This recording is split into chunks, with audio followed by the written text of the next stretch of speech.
है। ऐसे में क्या इसका असर मतदान पर देखने को मिल रहा है? देखिए, बिल्कुल ने सही कहा, क्योंकि जिस प्रकार से मौसम का जो पारा है वो तीखा होता तेजी से जैसे ऊपर जाता जा रहा है, वैसे ही जो है मतदान केंद्रों पर मतदाताओं की जो संख्या है वो कम हो गई है। हम इस समय राजधानी भोपाल के 141 नंबर बूथ पे मौजूद हैं।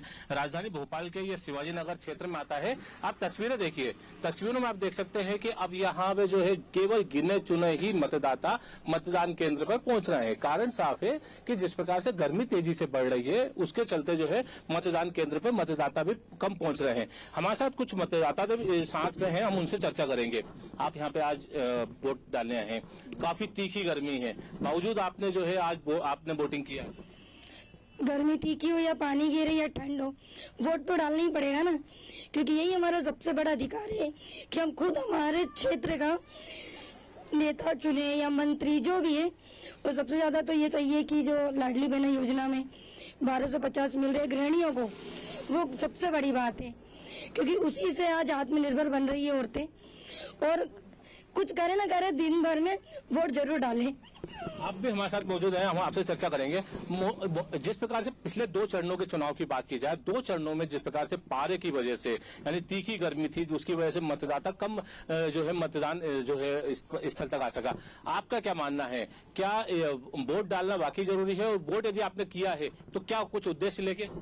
निश्चित तौर पर गर्मी बहुत ज्यादा है, और मैं यहाँ का आंकड़ा बताऊं तो यहाँ पे 60% से ज्यादा वोटिंग होने वाली है मध्य प्रदेश के अंदर। और माननीय आलोक शर्मा जी जो यहाँ से पूर्ण बहुमत से सरकार बनाने वाले हैं, और बहुत अच्छे प्रत्याशी हैं, बहुत विकास किया महापौर रहते हुए भी उन्होंने, और बहुत अच्छा आगे चल के भी हम आशा करते हैं उनसे कि बहुत अच्छा मध्य प्रदेश का विकास हो, भोपाल का विकास हो, भोपाल का नाम पूरे देश में पूरे प्रदेश में जो है 1 नंबर पे आए, ऐसी कामना करते हैं। चलिए, देखिए, इन्होंने तो साफ अपनी मंशा जाहिर कर दी है, लेकिन हम एक और महिला हमारे साथ मौजूद है, उनसे चर्चा करेंगे।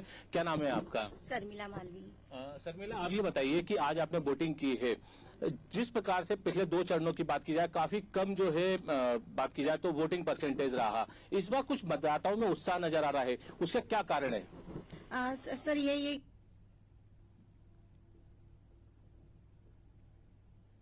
बहुत तेज हो रही, लोग बाग घर से निकलना इतना पसंद नहीं करे, शायद से शाम तक और ज्यादा भीड़ हो सकती वोट के लिए।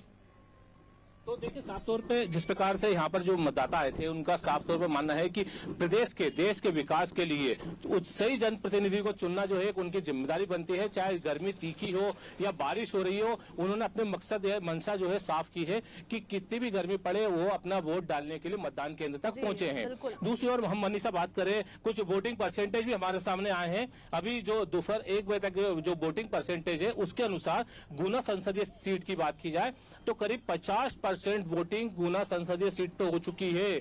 आप साफ तौर पे मान सकते हैं कि सबसे ज्यादा जो हाईएस्ट वोटिंग का जो रेशो आ रहा है वो गुना संसदीय सीट का आ रहा है। इसके बाद यदि बात की जाए तो ग्वालियर में 41%, बैतूल में 48%, भिंड में 37%, भोपाल में 40% और मुरैना में 39%। इसके साथ ही बात की जाए तो राजगढ़ में 52%, विदिशा में 50% और सागर में 44%। यानी राजगढ़, सागर, गुना, ये 3 संसदीय सीटें ऐसी हैं जहां पर सबसे ज्यादा वोटिंग हुई है, यानी मतदाता घर से बाहर निकला है और अपने वोटिंग जो मताधिकार का जो है उसने प्रयोग किया है। जी मनीषा। जी बिल्कुल राकेश, हमारे साथ बने रहिए, आगे भी अपडेट लेते रहेंगे आपसे। तो अब रुक कर लेते रायपुर की ओर।